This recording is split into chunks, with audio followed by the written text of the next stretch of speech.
शेतकऱ्यांना दिवसा वीज मिळावी ही मागणी प्रत्येकाची होती आणि मग सोलार एनर्जीचा वापर करत शेतकऱ्यांना आपण दिवसा वीज देऊ शकतो म्हणून आपल्या सरकारने नवीन कनेक्शन्स ज्यांची मागणी आहे त्यांना फक्त सोलार पंपच देण्याचा निर्णय घेतलेला आहे। आणि सुधीर भाऊंनी सांगितलं आकडेवारी की जे सोलार पंप विदर्भ आणि मराठवाडा सोडून इतर भागामध्ये त्यांना एजी कनेक्शन दिलेलं आहे तर ह्याची पण चौकशी होईल।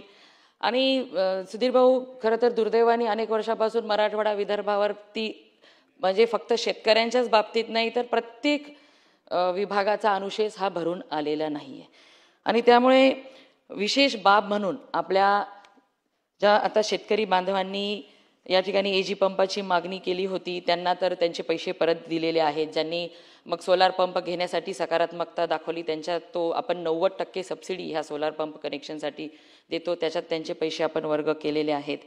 आणि पुरापासून जे काही धोके होतात किंवा पातळी खोल गेल्यानंतर ह्याच्यावरती सुद्धा आपण काही नवीन मॉडेल आणलेले आहेत। बूस्टर पंप लावून नदीपासून जर आपल्याला आपल्या शेतापर्यंत पाणी घ्यायचं असेल तर बूस्टर पंपची योजना केलेली आहे। पाण्याची पातळी खाली गेली तर त्यासाठी सुद्धा बूस्टर पंपची व्यवस्था आपण शेतकऱ्यांना करून देतोय।